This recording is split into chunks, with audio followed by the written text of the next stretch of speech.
Charmant enfant. Retrouvons maintenant Luciane, 10 ans après le départ en fanfare de Hugues Jean, à un moment décisif de sa nouvelle vie.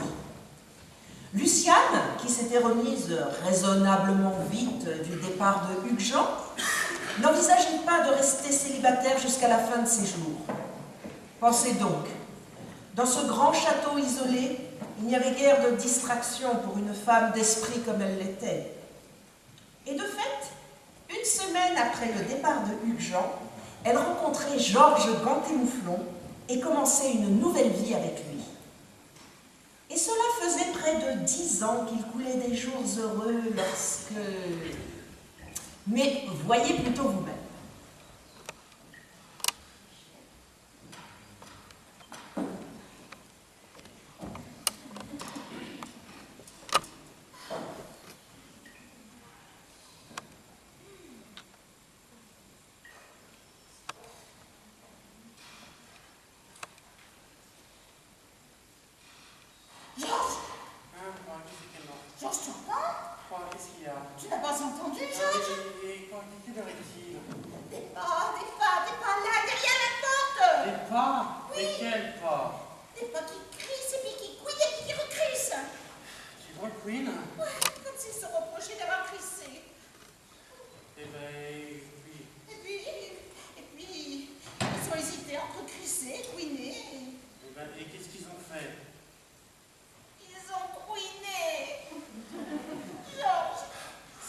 Tu me réveilles à 3h30 du matin pour des pas qui crouinent.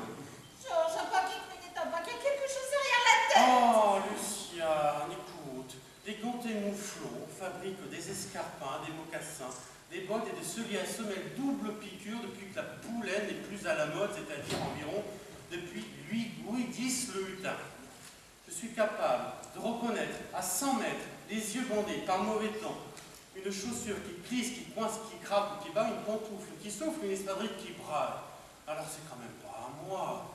Georges Gantémouflon, tu vas apprendre si un pas a quelque chose derrière la tête ou non.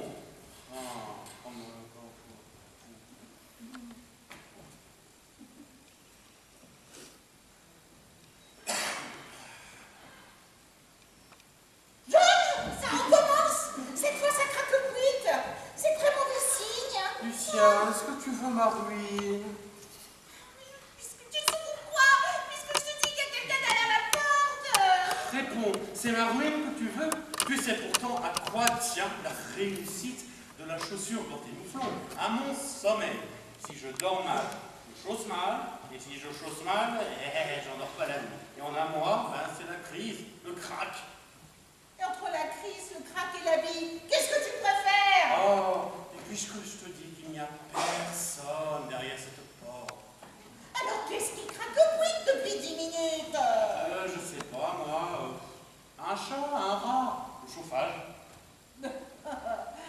Le rat gratte, le chat miaule et le chauffage goûte. Bon, alors c'est notre voisin, Monsieur Siphon du bar. Mais enfin, Georges, Monsieur Siphon du bar est beaucoup trop bien élevé pour craquer le cuité, surtout à cette heure-là. Oh, mais c'est dans ta tête, Marie-Gisèle. C'est dans ta tête. Et dans la tienne, qu'est-ce qu'il y a? Rien. Tu vois rien, tu n'entends rien, tu ne lis rien. Même pas les journaux. Car si tu lisais les journaux, tu saurais que dans cette ville, depuis 3 mois et à partir de minuit, il y a un acte criminel toutes les 2 heures. Toutes les 2 heures. On a encore 20 minutes. On va voir. Non, cette fois c'est trop. Mais qu'est-ce que tu fais? Je me lève. Quoi? Comment? Pourquoi? Ça fait 10 minutes que ça dit double chromosomé et fait les 100 pas devant notre porte. Et toi, tout ce que tu pourrais me dire, c'est que ta famille a connu Louis X le Hutin. Et tu voudrais que je partage une seconde de plus ta couche? Non. Oh, Luciane. Ah, il n'y a plus de Luciane. L'été me tombe des yeux. Les quoi? L'été, je vois clair soudain en toi. Tu m'apparais tel que tu es. Après 10 ans de mariage tyrannique, je vois ton vrai visage. Une bouillotte de lâcheté tiède. Et il aura fallu qu'il y ait menace en la demeure. Péril. Non, menace. Malencontamment, je suis libre et je vous menace en la demeure. Et si tu n'es pas tout content, c'est du semblable au même. Mais qu'est-ce que tu cherches exactement, hein? À me ruiner, à me réduire à la famine, à ce que j'en vienne à manger de pauvres miettes de tampinambour sur de vieux tapis usés, c'est ça? Quand je pense que j'ai perdu les 10 plus belles années de ma vie à ses côtés, à côté d'un marchand de tatane, un soldeur de coupe qui au premier assassin de lui largue sa pauvre femme, moi son floripentage. Car figure-toi que ma famille aussi, elle a connu Louis X le Hutin. Mais nous, les rois, on leur vendait pas des grolles, on les éduquait. Figure-toi que c'était un moisson floripentage qui a appris à lire à Pépin le Grec quand il était petit. Alors c'est pour dire. Ça, c'est la meilleure. Et comment tu l'as appelé, le soldat de Tatane, quand tu l'as rencontré au bal pour la première fois? Comment m'as-tu appelé lorsque je t'ai offert cette pantoufle de verre? Allez, là. Mon prince charmant, tu m'as appelé. Hein? Alors, s'il te plaît, ne la ramène pas avec les bains brefs, parce qu'une marine ne met pas la cheville, les bains brefs. Quoi? Tu oses insulter un ami de la famille qui était la générosité même, alors que toi, pour me conquérir, tu n'as été fichu de m'offrir qu'une seule pantoufle, même pas la paire, et encore elle n'allait pas. Hein? Non, elle n'allait pas. Une pantoufle ganté mouflon que j'avais fait de mes propres mains, qui m'a demandé 6 mois de travail, elle ne t'allait pas. Non, elle m'allait pas d'ailleurs, rien de ce que tu m'appelles n'a jamais été. Si j'avais su, j'aurais dû écouter ma mère, épouser un des nôtres, un preux. Mais tu sais ce qu'il faisait avec les mégères de ton cru, les preux, les pains et tous les autres. Il les balançait du haut de leur donjon, et de joie, il se peignait une croix blanche sur le gonfalon. Alors dis-moi un peu, hein, est-ce que je t'ai une seule fois, une seule fois, balancé du haut d'un donjon? J'aurais adoré ça. Oh, tu aurais adoré ça. Oui, j'aurais aimé que tu me donnes la seule chose dont je rêvais vraiment, la poésie. Galoper sur les plages, accroché à ta selle, manger de la viande crue à pleines dents, rouler notre désir sur la vague océane, crier tournant sur les dunes, saisir l'aube et le vent en scrutant du donjon. Enfin, vivre quoi! Et tous nos étés au Touquet plage, hein. Tu les as oubliés tous ces après-midi, passés en pédalo, où je te chantais à perte de voix. Elle était patente, cette petite femme-là, c'est phénoménal, la grâce qu'elle a. Elle est légère comme un oiseau, si souple qu'un roseau.